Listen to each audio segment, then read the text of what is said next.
पेड़ पर एक तोता माँ लाली अपने दो बच्चों अट्टू पट्टू के साथ रहती थी।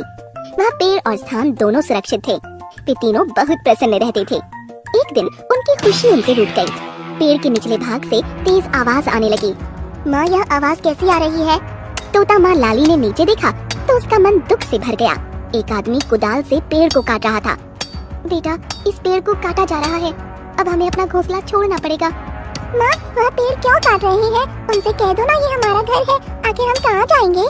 बेटा, हम छोटे जीव हैं, हमारी फरियाद नहीं सुनी जाएगी। अब हमें यहाँ से जाना होगा, अब कहीं और घर बसाना होगा। माँ, एक बार उस इंसान से बात करके तो देखो। तोता माँ लाली नीचे चली गई। भाई साहब सुनिए, आप इस पेड़ को मत काटिए, हमारा बना बनाया घोंसला उजड़ जाएगा। देखो, मुझे अपना घर बनाने के लिए लकड़ियों की जरूरत है, मैं तो पेड़ काट कर रहूंगा। तुम मेरे पेड़ को छोड़कर कहीं दूसरे पेड़ पर बसेरा कर लो। लाली जान गई कि अब इस आशियाने को छोड़ना ही पड़ेगा। मेरे प्यारे बच्चों की मीठी आवाज सुनने को मिलेगी, मेरा भी मन बहलता रहेगा। हाँ, मीठे फल खाने हो तो उस बड़े पेड़ से लाना होगा। धन्यवाद भैया, अब हम आपकी शरण में आ गए हैं। हमें पूरा विश्वास है कि जीवन अच्छा गुजरेगा। लाली ने एक घोंसला बनाना शुरू कर दिया। इसी बीच अट्टू ने प्रश्न कर दिया, माँ, उस बड़े पेड़ ने मना कर दिया, इस छोटे पेड़ ने हमें अपना लिया। दूसरी बात, छोटे पेड़ ने मीठे फल के लिए बड़े पेड़ का रास्ता क्यों बता दिया? माँ, उस बड़े पेड़ का फल मीठा है, फिर उन्होंने कड़वी बात क्यों कही? मेरे प्यारे बच्चों, उसके पीछे भी जरूर कोई कारण होगा। पेड़ तो सदैव देना जानते हैं, कुछ लेना नहीं जानते। फल, छाया, लकड़ी और हम जैसों के लिए घर भी देते हैं। ये छोटा पेड़ भी पूरी तरह से सुरक्षित है। वे तीनों घोंसला बनाकर बड़े प्रेम से रहने लगे। अट्टू पट्टू भी बहुत प्रसन्न रहते थे। कई बार वे उसी छोटे पेड़ का फल खा लेते थे। एक दिन लाली आसपास का इलाका जानने के इरादे से आगे निकल गई। बात वह अपने दोनों प्यारे बच्चों को लेकर वहाँ से चल पड़ी। उसके बच्चे ज्यादा दूर नहीं उड़ सकते थे। माँ, हम ज्यादा दूर नहीं जा सकते, हम थक गए हैं, यहीं कहीं पास के पेड़ पर बसेरा कर लो ना। बेटा, मैं हर पेड़ पर नजर डाल रही हूँ, सही जगह मिलने पर ही हम घोंसला बना सकते हैं। कुछ दूर जाने के बाद एक पेड़ लाली को नजर आ गया, जहाँ घोंसला बनाने की सही जगह भी थी। उन्होंने पेड़ से प्रश्न किया, पेड़ भैया, मैं और मेरे बच्चे बेघर हो गए हैं, हमें रहने के लिए एक सही जगह चाहिए, क्या हम आपकी डाली पर घोंसला बना सकते हैं? नहीं नहीं, मेरी डाली पर घोंसला मत बनाओ, आगे बढ़ जाओ। वो छोटा पेड़ दिख रहा है, वहाँ तुम्हारा काम बन सकता है। पेड़ की बात से लाली को दुख हुआ, लेकिन वह मजबूर थी। उसके मन में सवाल आया कि आखिर पेड़ ने मना क्यों किया। मना करने के साथ साथ आगे के पेड़ का रास्ता भी दिखा दिया। दोनों बच्चों को लेकर वह आगे उड़ चली। वह छोटा पेड़ आ गया।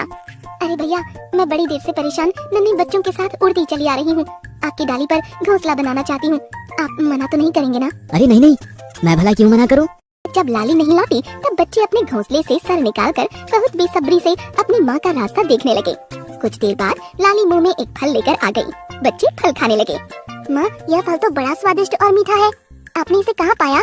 मेरे बच्चों, ये फल उसी बड़े पेड़ से तोड़कर लाई हूँ, उन्होंने ही मुझे आवाज देकर बुलाया था। अजीब पेड़ है, आसरा देता नहीं, फल खिलाता है। एक दिन लाली उड़कर उसी बड़े पेड़ के पास से जा रही थी। पेड़ ने उसे बुला लिया। अरे लाली, आज ज्यादा फल लेकर आओ, अपने घोंसले में संभाल कर रख देना, काम आएंगे। लाली ने 2-3 चक्कर लगाकर कुछ फल अपने बच्चों के पास घोंसले में रख दिए। पेड़ ने कारण कुछ नहीं बताया और लाली ने भी पूछना उचित नहीं समझा। लाली अपने बच्चों के साथ घोंसले में बैठकर फल खा रही थी। इसी बीच तेज तूफान के साथ बरसात शुरू हो गई। बादल जोर जोर से गरजने लगे। लाली, अरे ओ लाली, अपने बच्चों के साथ संभल कर रहना, मौसम का मिजाज अच्छा नहीं दिख रहा है। हाँ भैया, बड़ी सावधानी से रहना है। मैंने दोनों बच्चों को अपने पास कर लिया था।